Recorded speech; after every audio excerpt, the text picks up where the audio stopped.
정말로 중요한 것에 대해서는 알아봐야 됩니다. 알아보고 또 내 의문에 대해서 충분한 답을 얻어야 됩니다. 모든 답을 얻을 수는 없어요. 우리가 살아있는 동안에 우리의 질문에 대한 모든 답을 얻지는 못합니다. 그건 불가능합니다. All the answers. 모든 질문에 대한 답을 얻지는 못합니다. 그건 이 세상이 불완전하기 때문에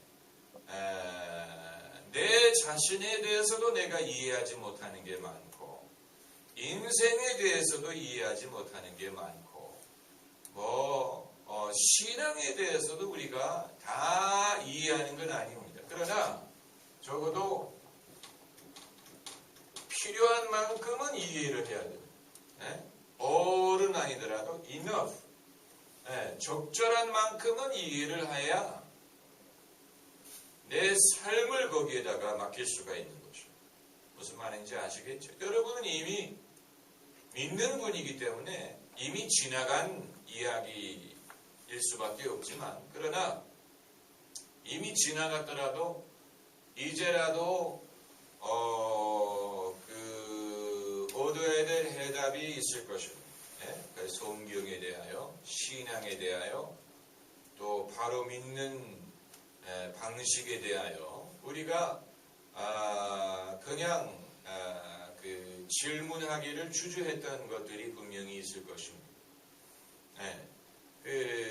제가 그동안에 목회하면서 한 가지 현저하게 발견한 것은 교인들이 별로 관심이 없어하는 주제 중에 하나가 이 창조론이더라고요. 창조론과 이 진화론에 대해서 무슨 외부 강사를 초청한다든가 세미나를 열었을 때 교인들이 별로 관심을 갖지 않는 걸 봤습니다. 그 말은 적어도 믿음을 갖는 데 있어서 본인들은 이게 별로 중요하지 않다고 여기기 때문에 그런 것이라고 생각이 됩니다. 사람이 정말로 진화의 산물인지 아니면 하나님이 창조를 했는지를 적어도 내가 예수를 믿을 것이냐 안 믿을 것이냐에 대해서 별로 중요하지 않다고 생각을 한다는 얘기인데, 그거 어떻게 보면 다행이지요. 다행입니다. 그러나 불신자의 경우에는 아마 그렇지 않을 것이라고 보고, 청소년의 경우에는 그렇지 않을 것이라고 보고, 지성인의 경우에도 그렇지 않을 것입니다. 만약에 우주 만물과 생명을 창조하신 전능하신 하나님에 대해서 믿지 못한다면, 그렇다면 예수님을 믿는다는 것도 의미가 없는 것이고, 또 내세를 믿는다든가 어떤 무슨 영적인 세계를 믿는다든가 기도의 효력을 믿는다든가 하는 것은 별로 의미가 없을 것입니다. 그런데 아무튼 적어도 우리 교인들은 이 주제에 대해서는 별로 관심이 없다는 것을 제가 알게 됐고, 그러나 예수님의 부활에 대해서만큼은, 이 부활이 정말로 역사적인 사실이냐에 대해서만큼은 아마 여러분이 모든 해답은 아니더라도 충분한 해답을 필요로 하실 것입니다. 왜냐하면 그렇지 않으면 세례문답할 때 예수님이 죽은 지 사흘 만에 부활하셨다는 것을 믿습니까? 라고 물어보는데 거기에 대한 충분한 해답을 얻지 못한 사람은 예라고 대답할 수가 없는 것입니다. 만약에 그런 상황에서 예라고 대답한다면 그건 요구에 의해서 마지못하게 대답한다든가 아니면 상황에 의해서 내가 확신은 하지 못하지만 그래도 믿어보자 뭐 이런 어떤 의지의 발로일 수는 있지만, 그러나 여러분 예수님의 부활은 우리가 믿어보자고 해서 믿어지는 건 아니에요. 우리가 믿자라고 결정을 해서 믿을 수 있는 것이라고 봐서는 안 됩니다. 안 그렇습니까? 그러기에는 이것은 더 깊은 어떤 성찰과 또 증거를 요구하는 일. 예수님이 정말로 죽었다가 살아나셨느냐? 아니면 그것이 신화냐?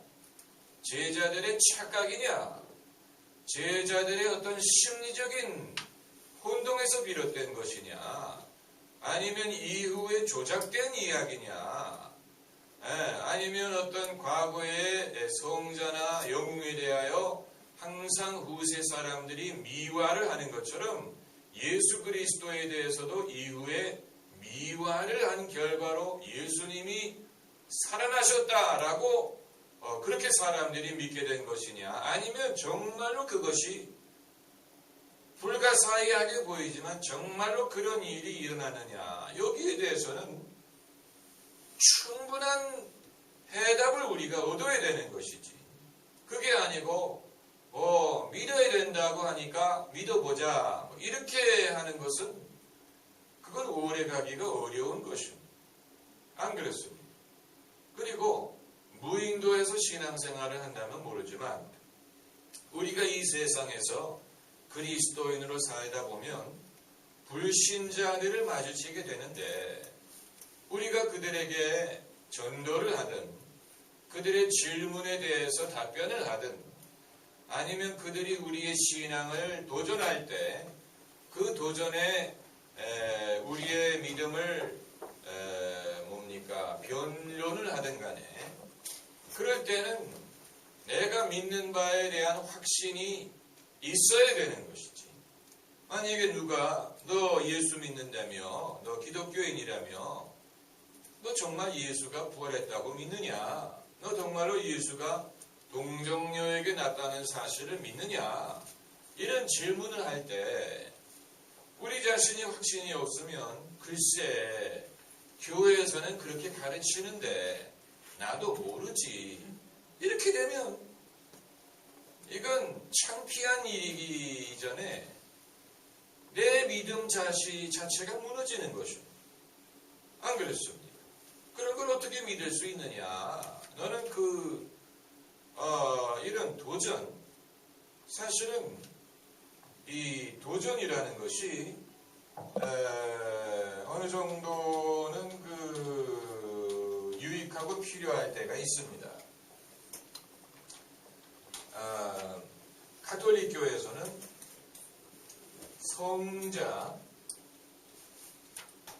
성자로 추앙을 하기 전에 성자가 되기 위해서는 몇 가지 요구 조건이 있습니다. 그 중에 하나가 그 사람의 생애에 적어도 2개의 기적이 있어야 되고 적어도 2개의 기적이 일어났다는 그런 증거가 있어야 되고 성자로 추앙하기 전에 그 사람이 정말로 성자의 자격이 있는지를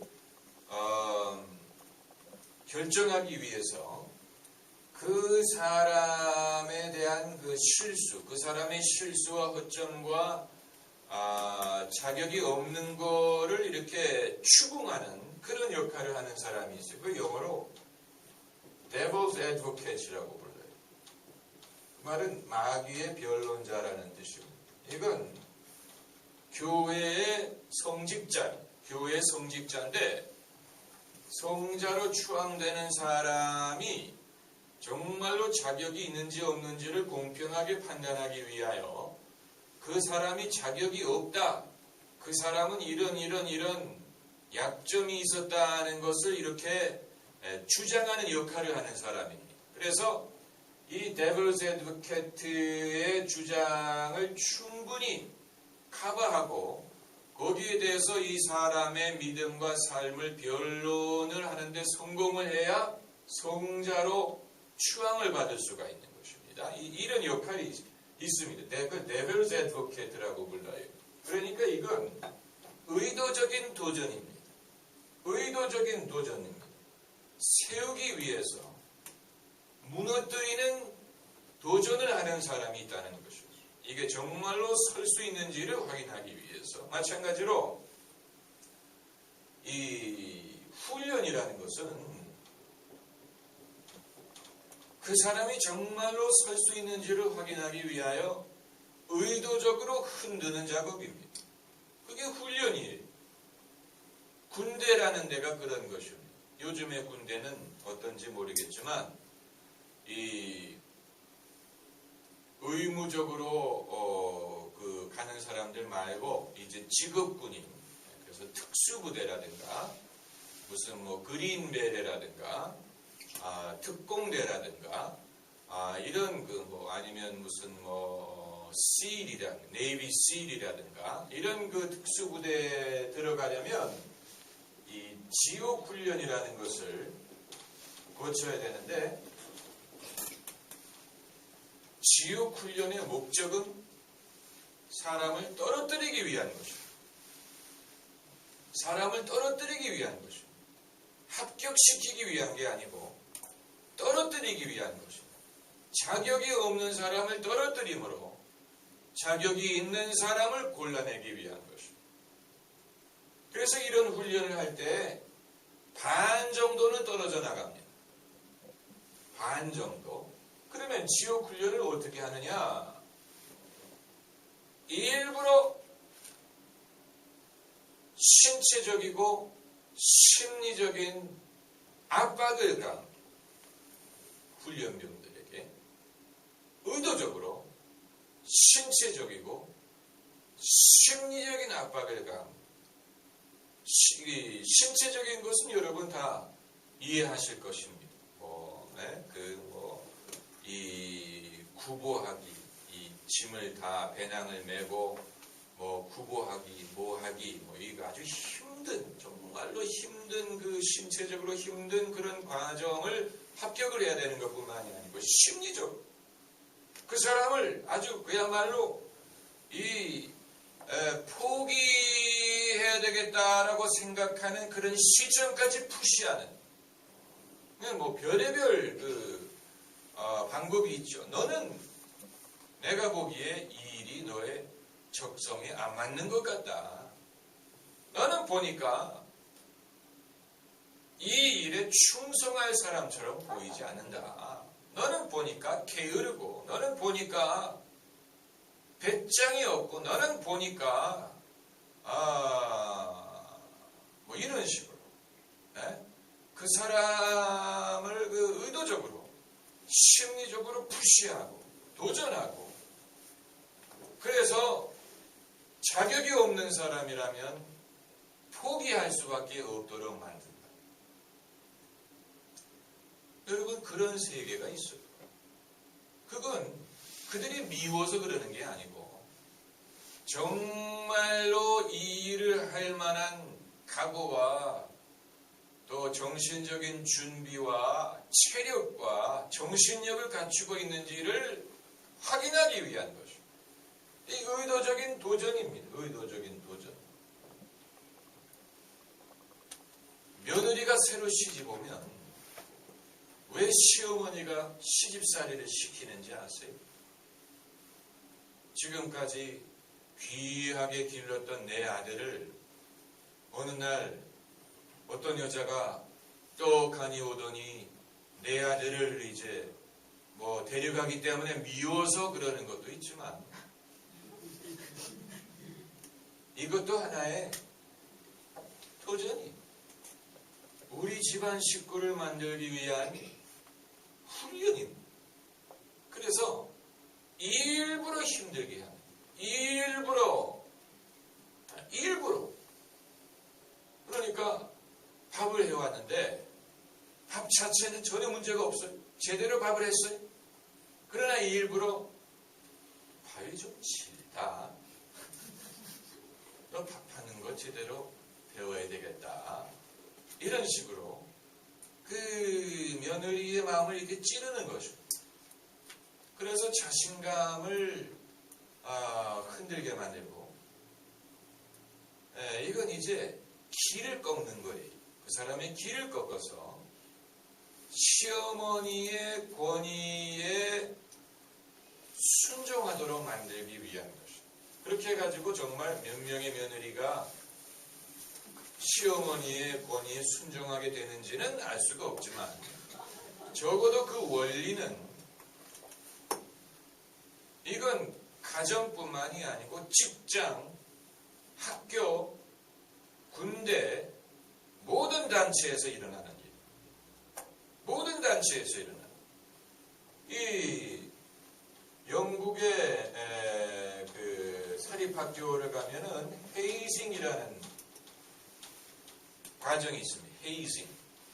이거는 고등학교의 신입생들을 선배들이 의도적으로 괴롭히는 것입니다. 의도적으로 괴롭히는 것입니다. 밤에 신입생들이 밤에 잘 때 선배들이 들어가서 불을 켜고 일으켜 세우고 기합을 주고 뭐 이런 식으로 헤이징이라고 해요. 왜 이걸 하는지 아세요? 선배에게 복종하는 법을 가르치기 위한 것도 있고 이제 그 학교의 일원이 되었기 때문에 그 학교의 전통과 그 학교의 정신과 이런 것에 순응하게 하기 위한 것이죠. 네. 이런 거, 이 헤이징을 견디지 못하고 자퇴하는 학생들도 있어요. 그러나 그건 소수고 이걸 거치게 되면 그때부터는 그 학생들이 그 학교에 더 뭔가 그 일원으로서 소속감을 갖게 되고 충성하게 되고 그리고 일치감을 느끼게 되고 또 선배들에 대해서 어떤 존경과 순종을 하게 되고 그리고 이들이 나중에 선배가 되었을 때도 후배들에게 똑같은 그런 어떤 정신을 가르칠 수가 있는 거죠. 네. 이 헤이징 이건 이제 군대에서도 일어나고 여학생들 학교에서는 이런 게 있는지 알 수가 없어요. 남자의 세계에는 있습니다. 네, 헤이징. 마찬가지로 이 믿음도 왜 예수님이 공생애를 시작하실 때 마귀의 시험을 받으셨죠. 그런데 성경을 보면 그냥 마귀가 예수님을 시험했다고 기록하지 않고 성령이 예수님을 광야로 인도하여 마귀의 시험을 받게 했다. 성령이 예수님을 의도적으로 광야로 인도해서 40일 동안 마귀의 시험을 받게 했습니다. 왜요?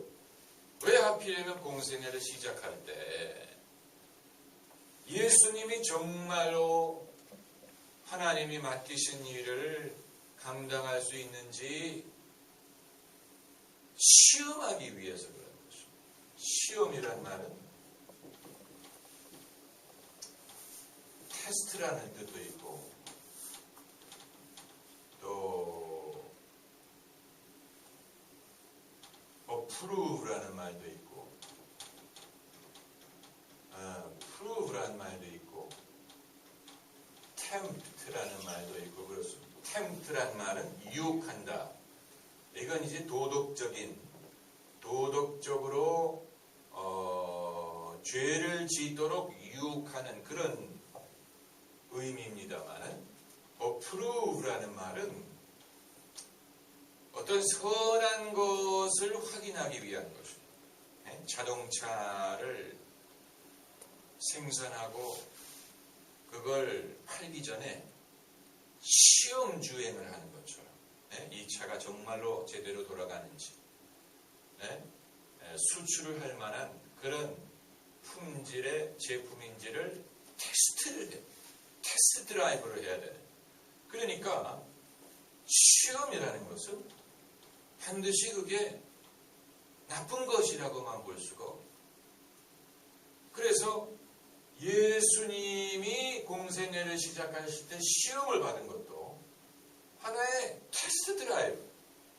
정말로 예수님이 하나님이 맡긴 일을 감당할 수 있는지를 테스트하기 위하여 성령이 다만 마귀를 이 목적으로 이용하신 것입니다. 마귀는 그러니까 하나님의 다스림 하에 마귀가 있는 것이지 마귀가 하나님에게 직접 도전하고 1대1로 하나님과 대적할 수 있는 존재라고 생각하면 안 돼.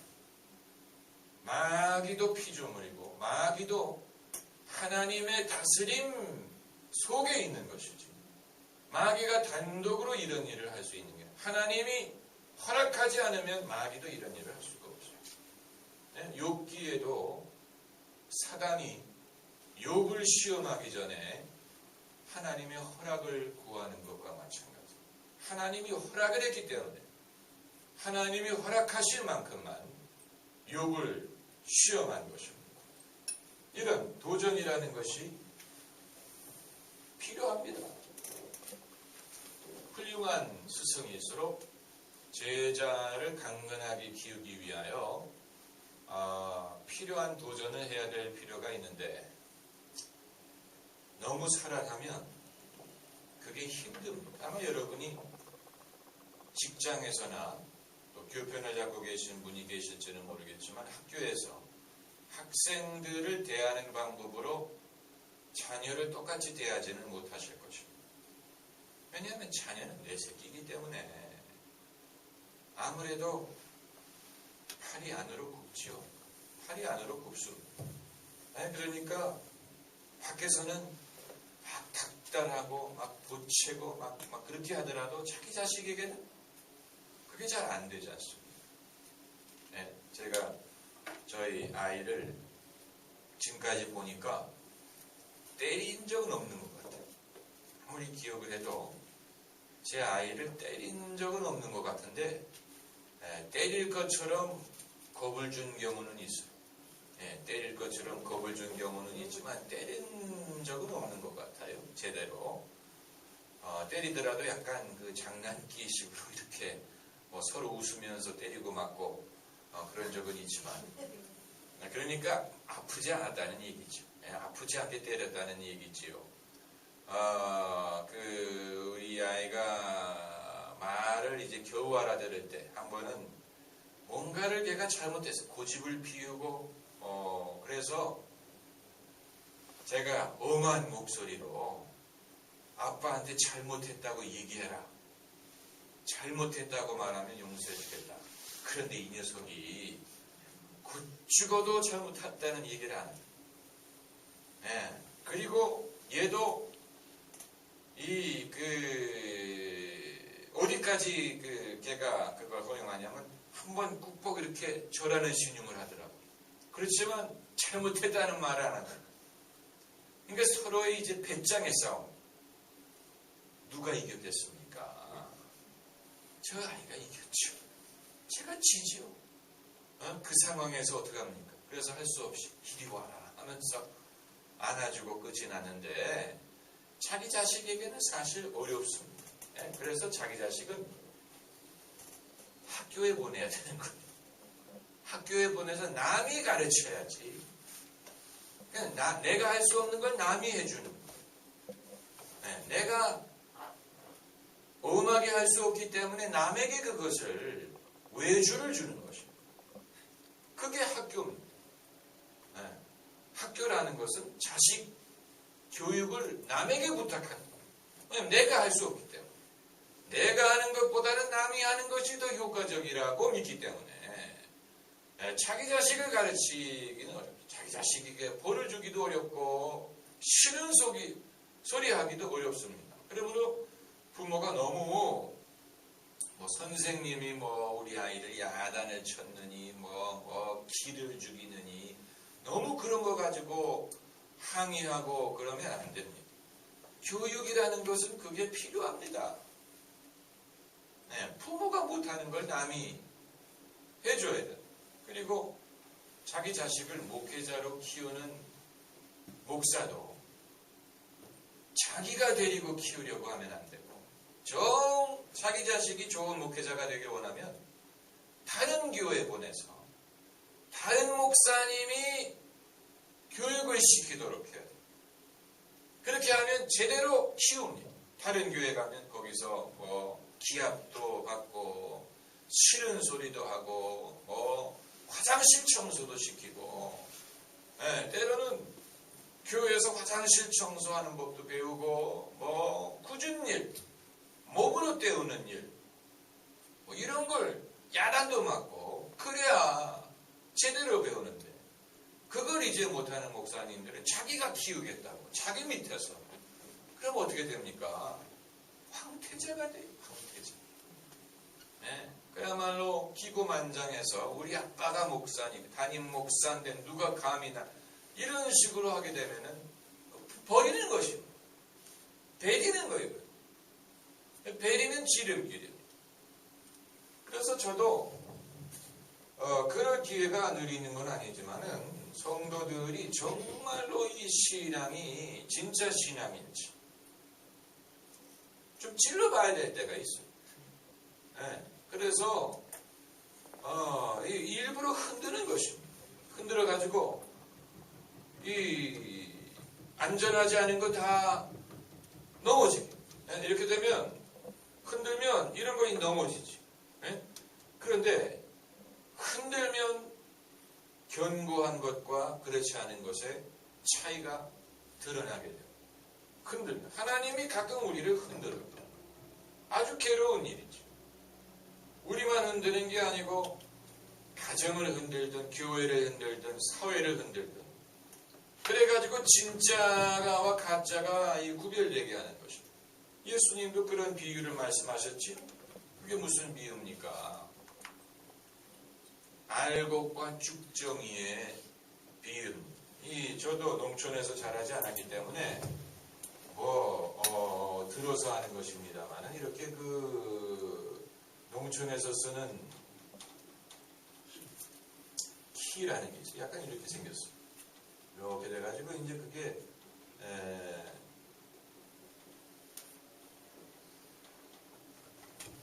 사람이 그것을 이렇게 잡고 여기서 잡고 여기에 이제 그 곡식을 넣고 이렇게 흔드는 걸로 알고 있습니다. 이렇게 팔목에 비밀이 이렇게 하면은 제가 알기에는 이제 바람이 불 때 이제 그 죽정이와 알곡이 나누어지는 거기까지만 알아요. 구체적으로 물어보지는 마세요. 제가 혼동하고 있는지도 몰라요. 이게 바람에 날아가는 것과 이제 그 아래로 들어가는 것과 이제 아무튼 그 곡식과 이 죽정이가 나눠져야 되는데 일일이 손으로 할 수가 없으니까 일일이 손으로 나눌 수가 없으니까 이제 그 키를 통해 가지고 하는 것처럼 예수님이 그런데 이걸 구별하기 위해서는 이거 흔들어야 돼요. 흔들어 가지고 이 공중에 날려서 그래서 이제 그게 나눠지게 하는 것이죠. 제가 아까 지적인 것에 대해서 말씀을 드렸습니다만은 신앙은 지적인 것, 도덕적인 것, 인격적인 것, 영적인 것, 또 의지적인 것, 실천적인 것 이런 모든 면을 포함합니다. 지적인 것이 중요한 것은 이 시대가 그만큼 지식이 많은 시대이기 때문에 이 시대의 사람을 믿음으로 이끌기 위해서는 덮어놓고 믿어라라고 해서는 아무도 안 믿어요. 그런 식으로 믿을 사람은 애들도 그렇게 하면 믿지 않습니다. 덮어놓고 믿을 수 있는 것은 아무것도 없어요. 그러므로 믿을 만한 이유를 제시해야 돼요. 믿을 만한 이유. 왜 그 많은 종교 중에 왜 기독교를 믿어야 된다고 말하느냐. 그리고 안 믿어도 되는데 왜 안 믿는 것보다는 믿는 것을 강조하느냐. 이런 식으로. 또 사람이 꼭 믿어야 바르게 사느냐. 믿음이 없으면 그 사람이 부도덕하게 산다는 얘기냐? 믿음이 없으면 그 사람이 무책임하게 산다는 얘기냐? 믿음이 있어야만 사람이 사람답게 산다는 얘기냐? 이것도 중요한 질문. 여러분, 믿음이 없는 사람이 반드시 부도덕합니까? 그건 아니에요. 믿음이 없다고 그 사람이 도둑놈이 되고 사기꾼이 되고 뭐 그런 건 아니에요.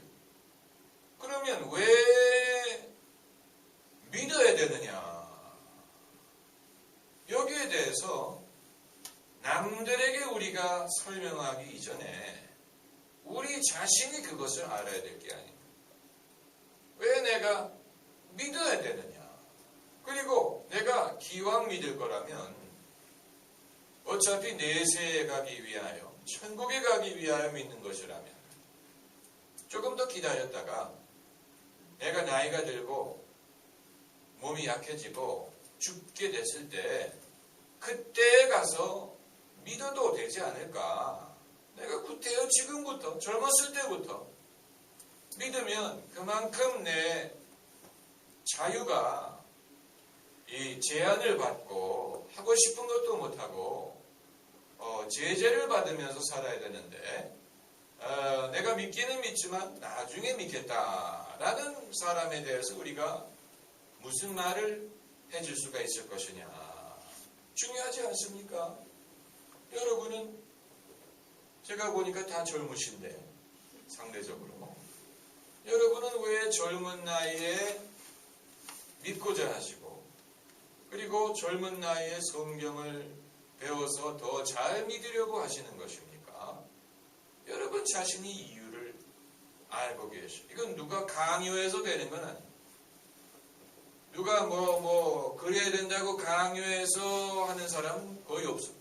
오래 가지 못합니다. 자기가 스스로 동기를 제공해야 되는 것인데 여기에 대해서 우리가 생각을 할 필요가 있는 거죠. 나는 왜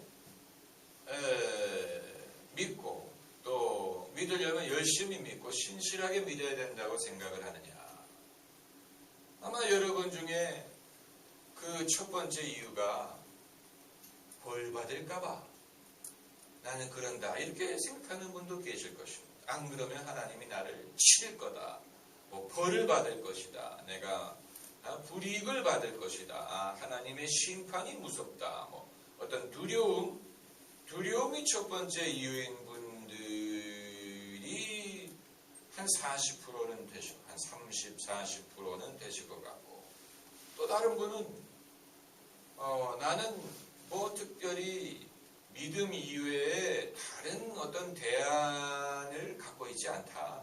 나는 예수님 안 믿고 다른 거 하고 싶은 게 없다. 나는 교회 이외에 특별히 다른 데를 가고 싶은 마음이 없다. 예수님과 경쟁할 수 있는 건 나에게 없다. 그런 이유를 갖고 계신 분도 한 30% 정도 계실 것이고 또 어떤 분은 나는 그냥 예수님이 좋다. 나는 하나님이 좋고 나는 신앙이 좋다. 그런 분이 한 20% 되실 것이고 또 이제 극소수에 불과하겠지만 나는 특별한 이유가 없다. 나는 특별한 이유가 없고 살다 보니까 그렇게 됐다. 이렇게 생각하는 분들도 계실 것입니다. 그 모든 이유가 다 정당합니다. 그 모든 이유가 다 그 중에 정답은 없습니다. 사람은 저마다 사정이 다르고 또 우리 인생을 우리가 다 선택하는 건 아닙니다. 네? 우리 인생에 우리가 선택할 수 없는 것들이 많습니다. 제가 남자로 태어나는 것을 선택한 것도 아니고 또 여성분들이 여자로 선택한 것도 한국인으로 태어나는 것을 선택한 것도 아니고 이 시대에 태어나는 걸 선택한 것도 아니고 네? 어떻게 보면 신앙도 선택하지 않은 분들이 계실 것입니다. 기독교 집안에서 태어났다면 선택하는 게 아니에요. 그러니까 반드시 어떤 그런 정답이 있는 것은 아니라고 봅니다. 지금까지는 그렇습니다. 그러나 이제 앞으로 지금까지는 그랬을지라도 내가 이 지금부터 앞으로 내가 신앙인으로 살고 또 믿음으로 사는 이유가 무엇이 될 것이냐 그건 이제 별개의 문제일 수도 있습니다. 지금까지는 내가 신앙인으로 살아온 것에 대해서 특별한 선택권이 없었을지라도 지금부터 천국 갈 때까지는, 그때까지는 또 다른 이유가 필요할 수도 있는 것이죠. 예? 뭔가 우리의 신앙이든 우리의 삶에 동기를 부여하고 또 힘을 제공하고 또 어떤 추진력의 근원이 되는 그런 것이 필요하지 않습니까? 왜냐하면 그러지 않으면 뭔가 동기가 없으면 열심을 낼 이유도 없고 또 헌신할 필요도 없고 적당히 믿었다고 해서 뭐 문제될 것도 없고 그렇다면 그러나 우리는 뭔가 내가 좀 더 잘 믿고 좀 더 열심히 믿기를 원하는데 그러기 위해서는 동기가 필요하고 그런데 두려움이라는 동기는 별로 좋은 동기는 아니에요. 내가 벌을 받을까봐 열심히 믿겠다.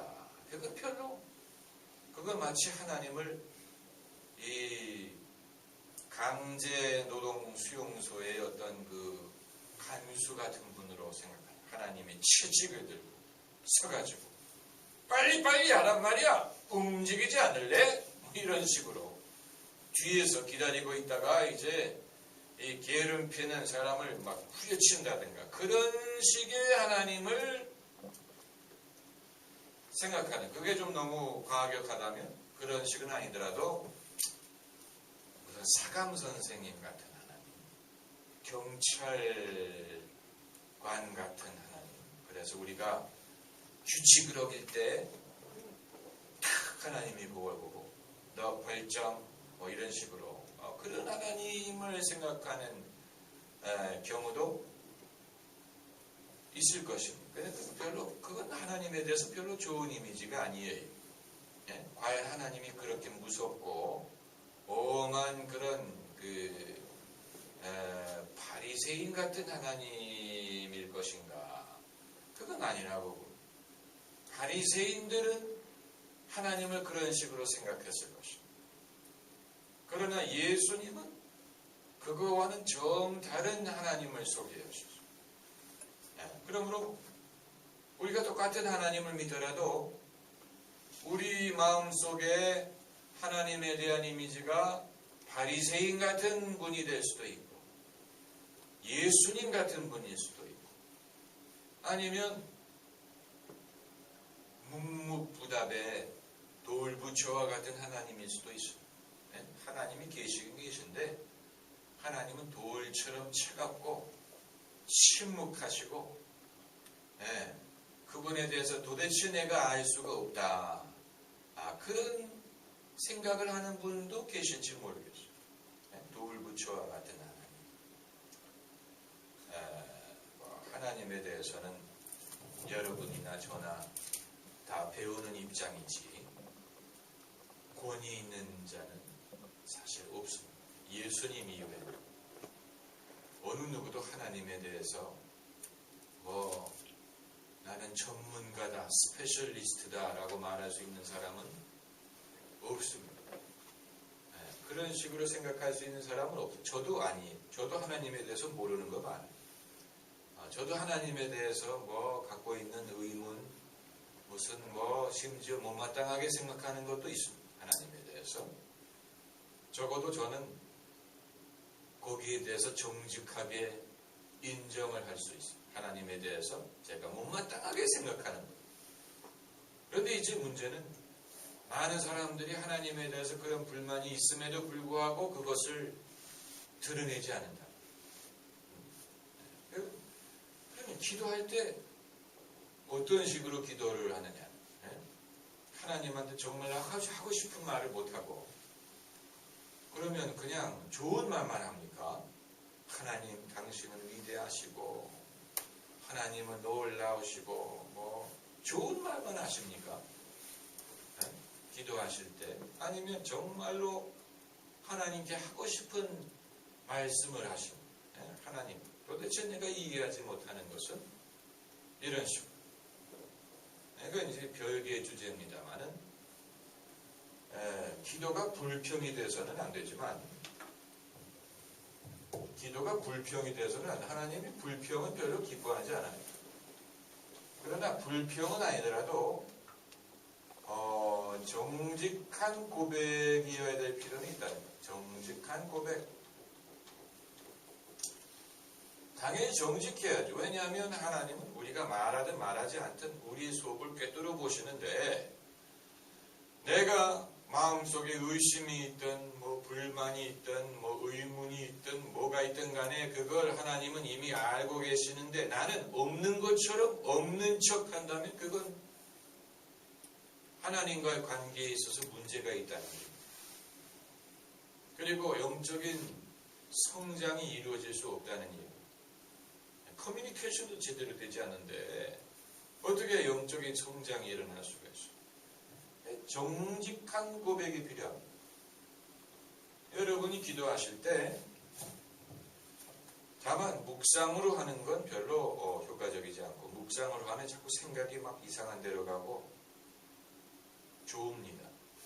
그렇기 때문에 소리를 내서 기도를 하실 때 마음속에 있는 생각을 하나님에게 고백을 하시면 기도가 의외로 쉽고 또 기도가 의외로 잘 되고 또 하나님이 여러분을 들으시고 응답하시는 것을 경험하게 될 것입니다. 이건 여러분이 해보셔야 알죠. 해보셔야 경험할 수 있는 거죠. 그냥 감언이설, 듣기 좋은 말 그런 식으로 넘어가지 말고, 그리고 그냥 여러분이 원하는 거 1번, 2번, 3번, 4번 이런 식으로 열거하지 말고, 네? 1번 사업 잘 되게 해주시고, 2번 큰 애가 건강하고 좋은 대학에 진학하게 해주시고, 3번 둘째가 좋은 데 시집가게 해주시고, 4번 남편이 돈 잘 벌게 해주시고, 5번 내가 다이어트에 성공하게 해달라. 이런 식으로 열거하고 끝내지 말고, 여러분이 하나님에게 정말로 하고 싶은 말을 하세요. 그게 기도. 하고 싶은 말. 하고 싶은 말이 없으면 할 수 없고, 하고 싶은 말을 하면 의외로 하나님이 그걸 들으시고 응답을 하실 것입니다. 네. 여러분이 하고 싶은 말을 시작하고 얼마 되지 않아서 하나님의 응답이 올 수도 있어요. 상당히 의외로 빨리. 네. 그러면서 이제 하나님의 응답이라는 것을 알 수 있는 이유는 의외이기 때문에, 이게 내 생각이 아니고 또 어디서 들은 정답이 아니고, 이게 정말로 하나님이 주시는 답변이라고 우리가 확신할 수 있는 이유 중에 하나가 의외. 내가 기대하지 않았던 그런 어떤 생각, 기대하지 않았던 어떤 지혜, 기대하지 않았던 깨달음, 이것은 하나님으로부터 왔을 가능성이 상당히 높습니다. 의외 한 가지. 우리가 하나님의 음성을 분별하는 데 있어서 이 아주 중요한 기준이 되는 것 중에 하나가 의외. 의외라는 말은 무슨 말이냐면은 하나님의 생각이 우리의 생각과 다르다는 것입니다. 다르기 때문에 의외. 만약에 우리의 생각과 비슷하다면 그건 우리가 우리의 생각을 듣는 것입니다. 내가 내 음성을 듣는 거죠. 그러나 내 평소의 생각과 다르다면 그건 하나님의 생각일 가능성이 많아요. 예수님이 하신 말씀이 전부 다 의외의 말씀. 누가 너희의 오른뺨을 때리면 왼뺨을 돌려대라. 의외의 대답이죠. 우리는 그럴 때 그럼 너도 한 대 때려라. 아니면 2대를 때려줘라. 그놈의 손목을 잘라버려라. 이렇게 하면 첫째는 마음에 들고 둘째는 그게 공의고, 그러나 예수님의 대답 완전히 의외. 왼뺨을 돌려대라. 거기에서 이건 정말 하나님의 대답이다 알 수가 있죠. 부자 청년이 예수님께 찾아왔을 때 내가 영생을 얻으려면 무엇을 해야 됩니까? 아마 기대하는 대답이 있었을 것이고, 기대하는 뭔가가 있었을 것이고, 아마 예수님이 너는 지금까지 한 것만으로도 좋다느니, 지금까지 하던 대로 하라느니, 벌써 구원받았다느니, 이런 대답을 기대했을지 몰라. 그런데 예수님의 입에서 전혀 의외의 대답이 있는, 네 소유를 팔아서 가난한 자들에게 나눠주고 나를 따르라. 완전히 의외의, 이 말씀에 대해서 이 청년이 전혀 들을 준비가 되어 있지 않았어. 그래서 슬퍼하면서 돌아갔다 그랬는데, 이것은 이제 그 청년을 우리가 탓할 수만은 없습니다. 어떻게 인간이 하나님이 요구하시는 것을 그 자리에서 다 순종할 수 있습니까? 이건 불가능에 가깝죠. 모세 같은 사람은 40년의 준비가 있었고, 예수님의 모친 마리아 같은 사람은 특별한 여성이었죠. 내가 성령이 너에게 능력이 너를 덮어서 내가 아들을 낳으리니 이랬을 때 마리아가 그것을 받아들일 수 있었지만, 마리아는 정말 특별한 여성이었어요. 그러나 대다수의 사람은 이런 하나님의 입에서 의외의 말씀이 나올 때 당장 순종할 수 있는 사람은 많지 않습니다. 그런데 이제 중요한 것은 지금 당장 못하더라도 이후에 하면 됩니다. 이후에 하면 돼요. 반대로 지금은 당장 하겠다고 해놓고서 안 하는 것보다 낫습니다. 그 비유가 있잖아요. 아버지가 형에게 밭에 가서 일하라 그랬더니 알겠습니다 하고 안 갔어요. 둘째 아들에게는 가라 하니까 싫다 그랬거든. 나중에 마음을 돌이켜서 갔어요. 누가 더 낫냐? 당연히 둘째지. 그러니까 처음에는 싫다고 대답하는 게 사실 솔직한 것입니다. 싫다. 하나님의 명령에 대해서 우리가 좀 생각해 보고요. 기도해 보고요. 이렇게 하지 말고 아예 그냥 처음부터 싫어요.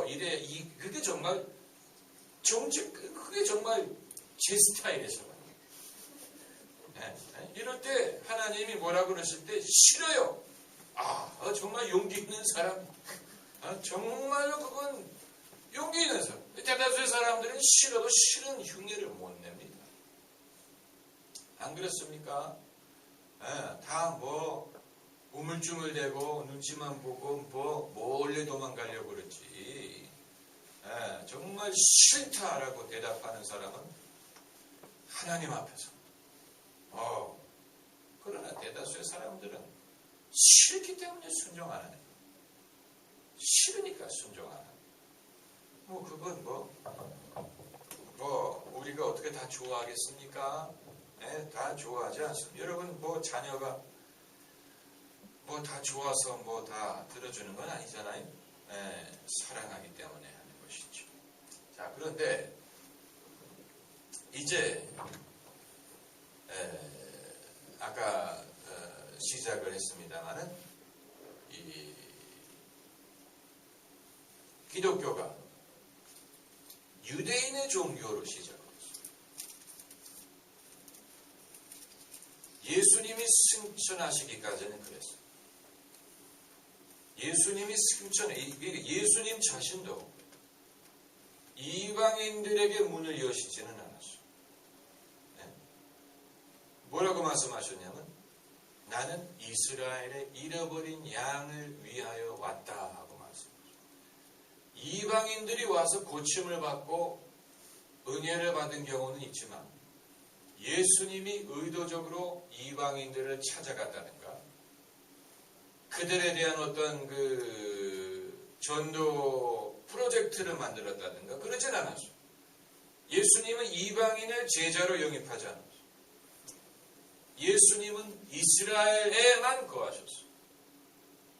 그리고 승천하고 떠나가셨어요. 그런데 승천하시기 전에 뭐라고 말씀하셨냐면 이건 마태복음, 마가복음,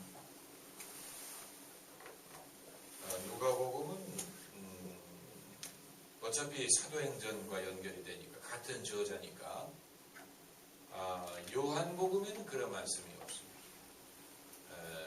사도행전에 이제 그 마태, 마가, 사도행전에 공통적으로 나오는 것은 이방인들에게 복음이 전파될 것이다 라는 얘기입니다. 마태복음에는 모든 족속이라는 말씀을 쓰셨고 모든 족속으로 제자를 삼아. 마가복음에는 온 천하에 다니며 만민에게 복음을 전파하라고 말씀하셨고 사도행전 1장 8절에는 땅 끝까지라고 말씀하셨어요. 이게 다 공통적인 것이죠. 이제 유대인들만을 위한 게 아니라는 얘기입니다. 그래서 예수님이 승천하신 다음에 성령이 오시고 제자들이 복음을 전파하기 시작했는데 제자들도 처음에 계획적으로 이방인들에 접근하지 않았어요. 성령이 이방인과 만나게 하셨어요. 그 첫 번째가 에티오피아 내십니다. 흑인들이 이거 굉장히 자랑스럽게 여깁니다. 에티오피아 사람, 이 사람은 여왕 간다게의 그 보물을 관장하는 사람이었는데 에티오피아 사람이 빌립에 의해서 복음을 듣고 최초로 세례를 받았어요. 그리고 그 다음이 고넬료예요. 고넬료는 로마 사람입니다. 이방인이에요. 그런데 고넬료가 환상 중에 그 얘기는 베드로가 환상 중에 지시를 받고 이 사람 집에 가서 설교를 하는데 설교를 하고 있는 동안에 성령이 그들에게 임해가지고 방언도 하고 예언도 하니 이들이 뭐라 그랬냐면 우리가 성령을 받은 것처럼 이들도 성령을 받았으니 이들에게 세례를 주는 것을 막을 수 있느냐. 그래가지고 세례를 주었어요. 자, 이제 이방인들에게 구원이 열리기 시작을 했는데 이 부분이 이제 사도행전과 로마서가 합치는 부분입니다. 이제 어떤 신학적인 문제가 발생하냐면 신학적인 문제.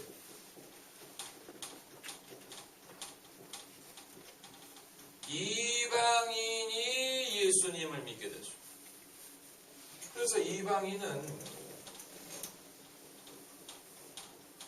다른 필요 없이, 다른 것을 할 필요가 없이 예수님을 믿는 것만으로 구원을 받고 하나님의 백성이 되지 않습니까? 그렇다면 하나의 신학적인 질문이 되도하는데 유대인도 마찬가지 아니냐? 유대인도 마찬가지 아니겠느냐? 이방인이 예수 그리스도를 믿는 것만으로 구원을 받고 하나님의 백성이 된다면 유대인도 이제는 더 이상 율법을 지킬 필요가 없이 예수님을 믿는 것만으로 동일하게 구원을 받는 게 아니겠느냐. 여기에서 이제 사람이 의롭게 되는 것이 율법의 행위가 아니고 믿음에서 말미암는다는 아주 중요한 복음의 원리를 정립하게 되는 거죠. 이것이 이 내용이 로마서네요. 로마서. 그리고 이 사건이 기독교를 세계적인 종교가 될 수 있도록 하는 거죠. 우리가 이방인인데 하나님의 백성이 되기 위하여 유대인이 될 필요가 없습니다. 우리가 유대인이 되는 과정을 거쳐서 하나님의 백성이 되는 게 아니에요. 우리가 곧바로 예수 그리스도를 통해서 하나님의 백성이 돼요. 그러다 보니까 이제는 유대인이든 이방인이든 둘 다 똑같이 율법의 행위가 아니고 믿음으로 의롭다함을 얻는다. 이건 이제 다음 주에 공부를 해야 되는 겁니다. 의롭다. 의라는 것이 굉장히 중요한 개념입니다. 의롭다함을 얻는다. 이게 로마서의 내용. 이미 그 원리는 구약 성경에 있었어요. 하박국에 오직 내 의는 믿음으로 말미암아 살리라. 또 창세기 15장에 아브라함이 하나님을 믿으니 하나님이 이를 그의 의로 여기시니라. 이미 구약에 있는 원리입니다. 우리가 다시 말하면 믿음으로 죄사함을 받는 데서 끝나는 게 아니에요. 죄사함을 받는 것은 지은 죄를 용서해 주는 것에서 끝나는 것이지만 죄사함을 받는 것뿐만이 아니고 의롭다함을 받습니다. 이건 별개의 질적으로 다른 것입니다. 그냥 죄를 용서해 주는 데서 끝나는 게 아니고 의롭다고 여겨주십니다. 의롭다. 그래서 너는 의인이다. 죄인을 의인으로 여겨주십니다. 무엇을 통해서? 믿음을 통해서. 이게 사도 바울 신학의 아주 놀라운 면. 이건 예수님도 말씀하신 것이고 다른 제자들도 알고 있는 것입니다만 체계적으로 신학적으로 성경적인 원리에 의해서 그것을 정립한 사람이 바울.